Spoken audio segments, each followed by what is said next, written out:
So in the interest of the nation, in the interest of the people,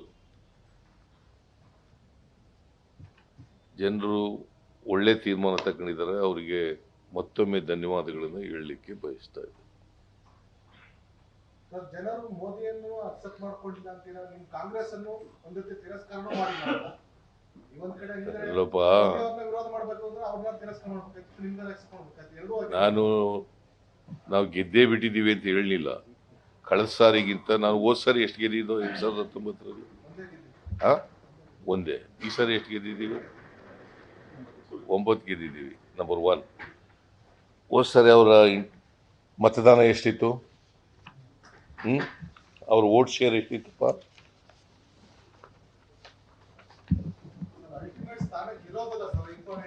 ಗೆಲ್ಲದು important ಅಲ್ಲ, vote share is also important.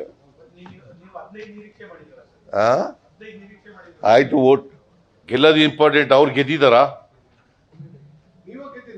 ನಾವು ಗೆದ್ದಿಲ್ಲ, ನಿಜ. ನಾನು ಅದನ್ನು ಒಪ್ಕೊಂಡೇ ಹೇಳ್ತಾ ಇರೋದು. ನಾನು ಗೆದ್ದಿಲ್ಲ. ಅಧಿಕಾರದಲ್ಲಿದ್ದವ್ರು ಯಾರು?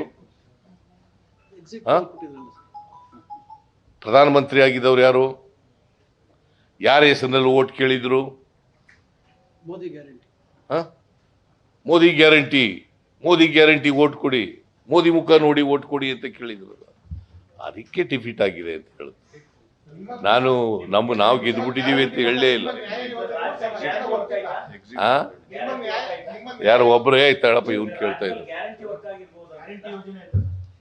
ನಾನು ಇನ್ನೂ ಸ್ವಲ್ಪ ಅದು ಅನಲೈಸ್ ಮಾಡಬೇಕು. ವರ್ಕ್ ಆಗಿದೆಯಾ ಇಲ್ಲ ಅಂತ, ವರ್ಕ್ ಆಗಿದೆ ಇಲ್ಲ ಅಂತಕ್ಕಂಥದ್ದು ಇನ್ನೂ ಅನಲೈಸ್ ಮಾಡಬೇಕು. ಸ್ವಲ್ಪ ಮಟ್ಟಿಗೆ ಆಗಿದೆ. ಈಗ ಮೇಲ್ನೋಟಕ್ಕೆ ಹೇಳ್ತಾ ಇದ್ದೀನಿ, ನಾನು ಇನ್ನೂ ಅನಲೈಸ್ ಮಾಡಿಲ್ಲ.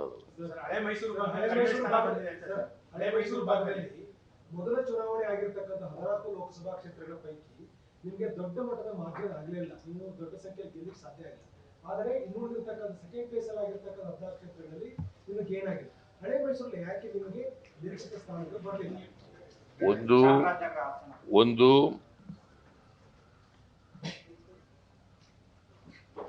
ಒಂದು ಈ ಸಾರಿ ಎರಡೂ ಪಾರ್ಟಿಗಳು ಒಂದಾಗಿ ಚುನಾವಣೆ ಮಾಡಿದ್ದು, ಗೊತ್ತಾಯ್ತಾ? ಎರಡನೇದು, ನಮ್ಮ ನಿರೀಕ್ಷೆಯಂತೆ ಫಲಿತಾಂಶ ಬರಲಿಲ್ಲ, ಗೊತ್ತಾಯ್ತಲ್ಲ. ನಂಬರ್ 1. ಸಮೀಕ್ಷೆಗಳೆಲ್ಲ ಏನಂತ ಹೇಳಿದ್ದೋ? ಏನಂತ ಹೇಳಿದ್ವು? ಏನೇ ಸಮೀಕ್ಷೆಗಳು ಸುಳ್ಳಾಗಿದ್ದಾವ, ನಿಜ ಆಗಿದ್ದಾವ? ಸುಳ್ಳಾಗ್ಬಿಟ್ಟಿದ್ದಾವೆ. ಅಧಿಕಾರದಲ್ಲಿದ್ದವ್ರು ಯಾರು? ಯಾರ ಮುಖ ನೋಡ್ಕೊಂಡು ಓಟ್ ಹಾಕಿ ಅಂತ ಕೇಳ್ತಿದ್ರು? ಪ್ರಧಾನಮಂತ್ರಿ ನರೇಂದ್ರ ಮೋದಿಯವರು. ಅದಕ್ಕೆ ಮಾರಲ್ ಆಗಿ ಡಿಫೀಟ್ ಅಲ್ವಾ? ಓಲಿ ಕಾಂಗ್ರೆಸ್, ಭಾರತೀಯ ಜನತಾ ಪಕ್ಷ ಸಿಂಪಲ್ ಮೆಜಾರಿಟಿ ಬಂದಿದೆಯಾ? ಸೊ ಅದರಿಂದ ನಾವು ಗೆದ್ದುಬಿಟ್ಟಿದ್ದೀವಿ ಅಂತ ಹೇಳಕ್ ಹೋಗಲ್ಲ ನಾನು. But it is a defeat, moral defeat of the BJP. Number 1.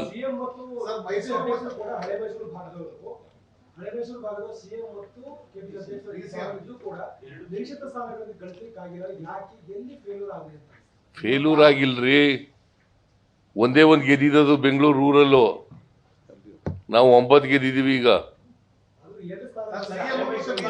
ಇಲ್ಲ ನಿಜಪ್ಪ, ನಾನು ಹೇಳನಲ್ಲೇ, ಇಬ್ರು ಅಲಯನ್ಸ್ ಮಾಡ್ಕೊಂಡದು ಒಂದು ಕಾರಣ, ಅದೇ ಮೇಜರ್ ಕಾರಣ. ಅಲಯನ್ಸ್ ಮಾಡ್ಕೊಂಡ್ರು ಒಂದು. ಆಮೇಲೆ ನಾವು ನಿರೀಕ್ಷೆ ರೀತಿಯಲ್ಲಿ ಗೆಲ್ಲಕ್ಕಾಗಲಿಲ್ಲ. ಈಗ ನಾವು ಮೈಸೂರಿನಲ್ಲಿ ಗೆಲ್ತೀವಿ ಅಂತ ಇದ್ದು, ಅದು ಗೆಲ್ಲಕ್ಕಾಗಲಿಲ್ಲ. ಆಮೇಲೆ ಎಂಥದ್ದು ಬೆಂಗಳೂರು ಸೆಂಟ್ರಲ್ ಗೆಲ್ತೀವಿ ಅಂತ ಹೇಳ್ತಾ ಇದ್ದೋ, ಅದು ಗೆಲ್ಲಕ್ಕಾಗಲಿಲ್ಲ. ಚಿತ್ರದುರ್ಗ ಗೆಲ್ತೀವಿ ಅಂತ ಅನ್ಕೊಂಡಿದ್ದೋ, ಅದು ಗೆಲ್ಲಕ್ಕಾಗಲಿಲ್ಲ.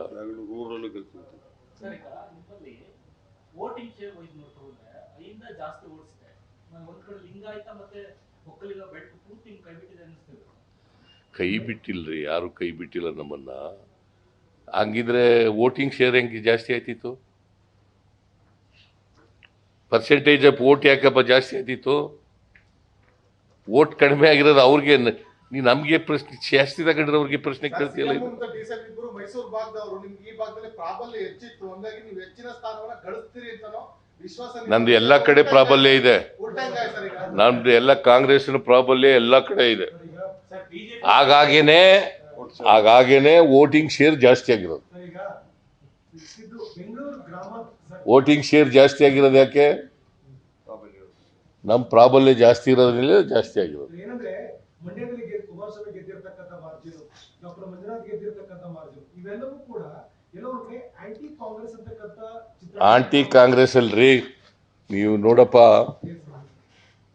ಬಿಜೆಪಿ ಹೋದ್ ಸಾರಿ 51.38% ತಗೊಂಡಿದ್ದು 3.8% ತಗೊಂಡಿತ್ತು. ಈ ಸಾರಿ ಎಷ್ಟು ತಗೊಂಡಿದೆ? 46.03. ಎಷ್ಟು ಕಮ್ಮಿ ಆಯ್ತು? 5.34% ಕಡಿಮೆ ಆಯ್ತಾ? ಮತ್ತೆ ಹೆಂಗೆ ಜಾಸ್ತಿ ಆಯ್ತು ಅವ್ರದ್ದು ಪ್ರಾಬಲ್ಯ? ಯಾವುದೋ ಒಂದು ಕಾನ್ಸ್ಟಿಟ್ಯೂನ್ಸಿನಲ್ಲಿ ಲೀಡ್ ಜಾಸ್ತಿ ಅಂತ ತಕ್ಷಣ ಅದು ಲೆಕ್ಕಾಚಾರ ಅಲ್ಲ. Popular votes in terms of popular votes ನಮಗೆ ಒಟ್ಟಾರೆ ಕರ್ನಾಟಕದಲ್ಲಿ ಸೀಟ್ ಜಾಸ್ತಿ ಬಂದಿದೆ ಇಲ್ಲ ಕಳೆದ ಸಾರಿಗಿಂತ. ಮತ್ತೆ ಅದನ್ನೇ that is what I am telling. ಈಗ ಹಾಸನ್ ಗೆದ್ದಿದೀವಲ್ಲ, ಅಲ್ಲ ಗೆದ್ದಿದ್ದೀರಿ ಸಾರ್ ಅಂತಂದ್ರೆ ಏನಪ್ಪ? ಒಬ್ಬರು ಕೇಳ್ರಿ, ಸುಮ್ನೆ ಎಲ್ರು ಕೇಳಕ್ಕೆ ಹೋದ್ರೆ ಹೋಗ್ಬಿಡಿ.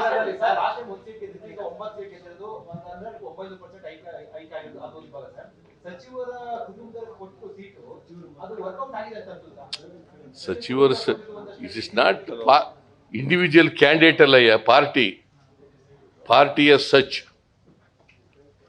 ನಮ್ಮ ವರ್ಕರ್ಸು ಪಾರ್ಟಿ ಅದನ್ನ ಲೆಕ್ಕ ಇಟ್ಕೋಬೇಕು.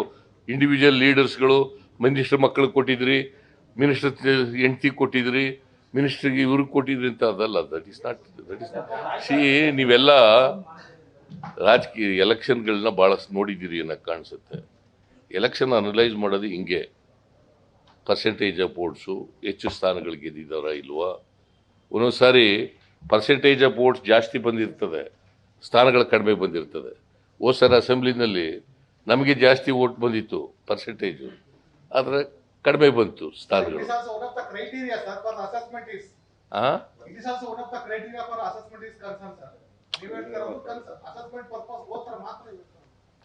That is what I am telling. The BJP's popularity has come down.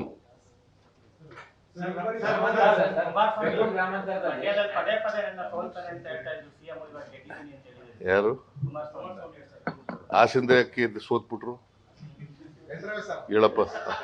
25 ವರ್ಷದಿಂದ ಗೆದ್ದಿದ್ರಲ್ಲ, ಯಾಕೆ ಸೋತ್ಬಿಟ್ರು? ಎಲ್ಲೇ ಏನ್ ರಿಪಬ್ಲಿಕ್ ಭಾಷಣ ಮಾಡ್ಕೊಂಡಿದ್ರು? ಸುಮ್ಮನೆ ಇವೆಲ್ಲ ಏನೇನ ಹೇಳ್ತಾಗೇನೋ ಕೇಳ್ತಾ ಇದ್ರಿ. ಕೇಳಬೇಕು ಅಂತ ಕೇಳಕ್ಕೋಸ್ಕರ ಕೇಳಕ್ ಹೋಗ್ಬಿಡಿ. ಒಂದ್ ಕಡೆ ಗ್ಯಾರಂಟಿ ಸ್ಕೀಮ್ ಕೊಟ್ಟಿದ್ರಿ, 1 ವರ್ಷ ಅದನ್ನ ಪಾಲನೆ ಮಾಡಿದ್ರಿ. ಅದ್ರ ಜೊತೆಗೆ ಎಸಿಸಿ ಅವರು ಗ್ಯಾರಂಟಿ ಸ್ಕೀಮ್ ಅನೌನ್ಸ್ ಮಾಡಿದ್ರು. ಇಷ್ಟೆಲ್ಲ ಗ್ಯಾರಂಟಿ ಬಂದ್ರು ಅದು ಯಾಕೆ ವೋಟ್ ಕನ್ವರ್ಟ್ ಆಗಿಲ್ಲ, ಮನ್ನಣೆ ಸಿಕ್ಕಿಲ್ಲ? That is why at national level 3% vote ಜಾಸ್ತಿ ಆಗಿದೆ. ಕರ್ನಾಟಕದಲ್ಲಿ ಪರ್ಸೆಂಟೇಜ್ ಆಫ್ ಪೋಲ್ ಜಾಸ್ತಿ ಆಗಿದೆ. ರಾಜ್ಯದಲ್ಲಿ ಜೆಡಿಎಸ್ ಮತ್ತೆ ಬಿಜೆಪಿ ಮೈತ್ರಿ ಸಕ್ಸಸ್ ಆಗಿದೆ ಅಂತ ಅನ್ಸುತ್ತೆ. ಜೆಡಿಎಸ್ ಮತ್ತೆ ಬಿಜೆಪಿ ಮೈತ್ರಿ ಸಕ್ಸಸ್ ಆಗಿದ್ರೆ ಅವರು ನಾವು ಏನು ಒಂದು ಗೆಲ್ತಿರ್ಲಿಲ್ಲ. ನೀವು ಒಬ್ಬನೇ ಕೇಳ್ತೀಯಲ್ಲ, ಬೇರೆಯವ್ರಿಗೆಲ್ಲ ಇಲ್ಲಿ ಬಿಡಪ್ಪ ಜಾಗ. ಒಬ್ಬನೇ ಕೇಳಕ್ಕೆಲ್ಲ ಕೇಳಿದ್ರೆ ಬೇರೆಯವರೆಲ್ಲ ಕೇಳಕ್ಕೆಲ್ಲ ಅವಕಾಶ ಇಲ್ಲಿ ಬೇಕಲ್ಲ. ಇಷ್ಟೊಂದು ಜನ ಇದ್ದಾರಲ್ಲ. ತಾಳಪ್ಪ, ನೀನೇನೇನೇ ಕೇಳ್ತಾ ಇದೆ ಕೂತ್ಕ. ಇನ್ನು ಮೈಸೂರವ್ರು ಅಂತ ನನ್ನೇ ಕೇಳಕ್ ಶುರು ಮಾಡಿದ್ರೆ ಕೂತ್ಕಳೆಯ ಏನ್ ನೀನ್ ಹೇಳಪ್ಪ.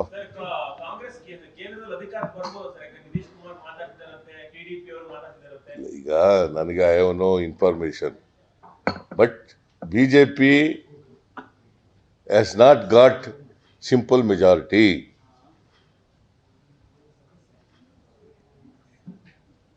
Any group may form the government. ಈಗ ಪ್ರೆಸಿಡೆಂಟ್ ಏನು ಮಾಡ್ತಾರೋ ಗೊತ್ತಿಲ್ಲ. ಈಗ ಸಿಂಗಲ್ ಲಾರ್ಜೆಸ್ಟ್ ಪಾರ್ಟಿ ಕರೀತಾರ, ಇನ್ವೈಟ್ ಮಾಡ್ತಾರ, ಏನೋ ಗೊತ್ತಿಲ್ಲ ನನಗೆ. I do not no.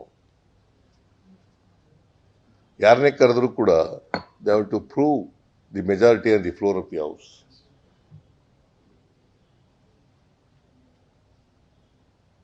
Okay, thank you. ಎಲ್ಲ ನೀವು ಇವತ್ತೇ ಕೇಳ್ಬಿಟ್ರೆ ಹಂಗೆ, ನಾಳೆಗೆ ಒಂದು ಸ್ವಲ್ಪ ಇಟ್ಕೊಳ್ಳಿ. ನ್ಯೂಸ್ ಫಸ್ಟ್ ನಿರ್ಭೀತಿಯಿಂದ ನಿಮ್ಮ ಪರವಾಗಿ.